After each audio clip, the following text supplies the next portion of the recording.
Bonjour les filles, j'espère que vous allez bien cette semaine. Je reviens vers vous aujourd'hui avec une nouvelle vidéo, un message d'amour de nouveau.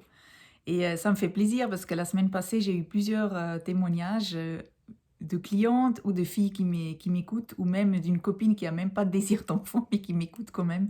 Sandrine, merci pour ta fidélité.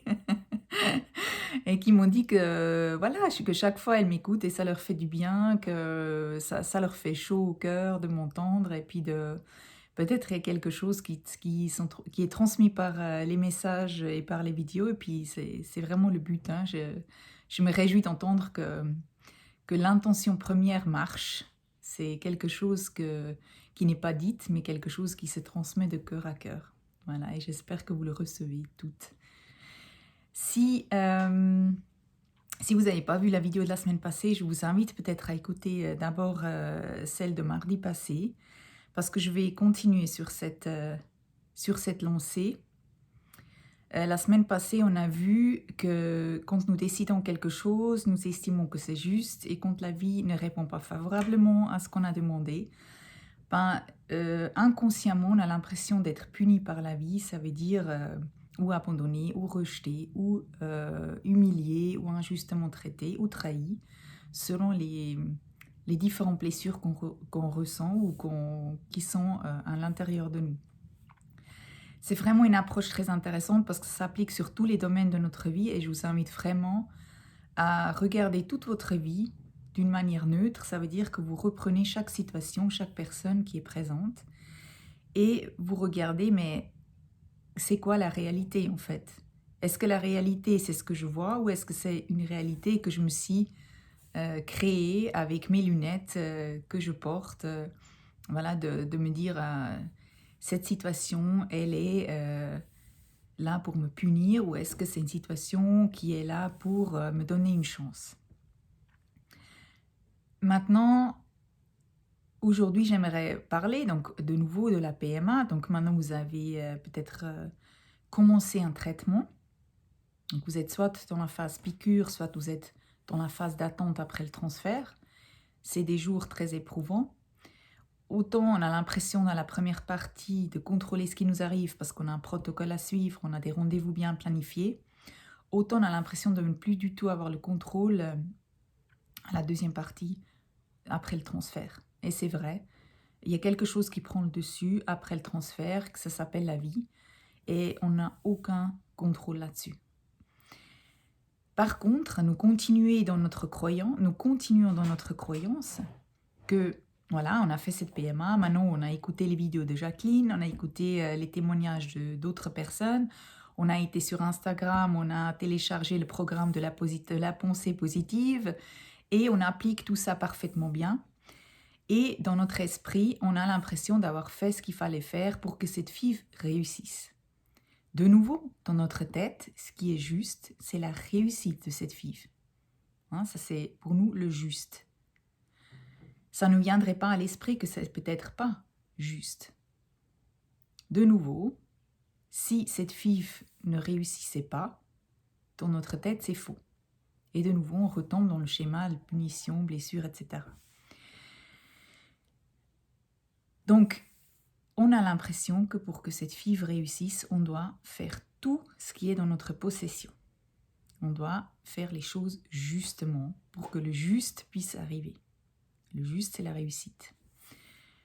Donc effectivement, on applique le protocole, la pensée positive, on essaye de se nourrir correctement, de se reposer correctement. Et voilà, on a toutes des choses qui sont à notre disposition pour avoir l'impression de bien faire. Maintenant, on sait aussi que ce qui n'est pas bénéfique, c'est un corps stressé. Hein? On veut éviter le stress. Et ça me fait rire parce que, voilà, alors je reçois des filles, elles veulent éviter le stress. Et je connais très très bien ça. J'ai eu je sais pas, combien d'attentes, voilà, je sais très bien. Alors c'est des filles comme ça. Elles sont comme ça, elles bougent pas. Parce qu'il ne faut pas être stressé. Et surtout, il ne faut pas bouger parce que si on bouge, la vie, elle peut nous rater. Hein? Si on est un peu comme ça, ou si on est un peu comme ça, ou si tout d'un coup on est en colère, ou tourbillonné, ou on a des tristesses, des peurs et tout, si tout d'un coup on bouge, on n'est pas... Non, il faut rester stoïque. Alors, bien évidemment, on ne peut pas. On a l'impression que le stress, c'est quelque chose qu'on va ressentir. Hein, on a l'impression que le stress, c'est parce qu'on a des émotions. D'ailleurs, j'ai des clientes qui m'appellent, on pleure parce qu'elles se sont gueulées avec leur mari après le transfert, et puis elles me disent que ça ne va pas marcher. Des clientes qui me viennent et qui me disent qu'ils ont eu un stress au travail, ou ça ne s'est pas passé comme elles voulaient, et du coup, voilà, elles veulent que tout se passe comme dans une boule, elles ne veulent pas bouger de leur place, il faut que je reste détendue, il faut que je reste ci, il faut que je reste ça. En gros, tout le monde, on se fait une espèce d'image de nous, du juste qu'on doit être après le transfert. Hein? Et le juste, c'est il faut être détendu, il faut rien ressentir du tout, à part la joie peut-être et l'amour, mais surtout pas de tristesse, surtout pas de peur, surtout pas. Et voilà, l'angoisse et tout ça, surtout pas. Le problème, c'est que plus qu'on est comme ça, plus qu'on veut ressembler à quelque chose qu'on n'est pas, parce qu'on est un être humain dans la vraie vie, plus on a une espèce d'image de parfait, du juste, et l'image de nous dans la vraie vie qui n'est pas juste. Donc il y a un décalage. Et ce décalage fait que nous sommes en résistance constante. Hein, c'est voilà ce que je voudrais être, voilà ce que je suis, et du coup, je résiste contre ce que je ne veux pas être, ça veut dire moi. Donc je suis tout le temps en résistance contre moi, contre tout ce que je ressens, contre tout ce que je pense, contre tout ce qui m'arrive. Et qu'est-ce qui se passe? On reste stressé. C'est ça, en fait, qui crée le stress. Hein. C'est quand nous sommes en résistance contre nous-mêmes. Comprenons-nous bien. On peut, chaque jour, faire en sorte de ressentir la joie. On peut ajouter la joie avec des pensées. On peut avoir des pensées de gratitude, des pensées d'amour. On peut créer la joie parce qu'on va se faire du bien. Hein, on peut consciemment se dire, ok, aujourd'hui, voilà, il fait beau. Je vais me prendre une demi-heure, 1 heure au bord du lac. Je vais voir le soleil, je vais me faire du bien. Et après, je vais rentrer et je vais me faire la piqûre. Et je vais la faire plein d'amour parce que je sais que cette piqûre-là, ça crée un pont entre mon enfant et moi. Voilà, on peut ajouter des moments d'amour, on peut ajouter des moments de gratitude ou de joie. Par contre, ce n'est pas question de rejeter ce que vous êtes aussi. Ça veut dire des moments de peur, parce que vous avez peur que ça ne réussisse pas. Des moments de tristesse, parce que vous êtes triste d'avance pour cet échec qui peut peut-être arriver. Vous savez très bien que ça peut y avoir lieu, et c'est vrai. On peut, même si on a des pensées positives, même si on veut y croire, on a des moments où tout d'un coup on a des doutes, et c'est normal. Plus vous résistez contre les doutes, la peur, la tristesse, les angoisses, plus vous allez créer de la résistance, plus vous allez être stressé. En fait, ce n'est pas vos émotions qui créent un stress à votre corps. Ce qui crée un stress à votre corps, c'est la peur des émotions. C'est cette peur que vous mettez contre la peur, contre la tristesse, contre les doutes. Et finalement, c'est la peur d'être vous-même et de vivre une vie normale. Et pourquoi vous mettez tout ça en route, encore une fois, pour vous rappeler que parce que pour vous, le juste, c'est de réussir. Et inconsciemment, pour réussir, il faut être une bonne personne, il faut faire les choses justement.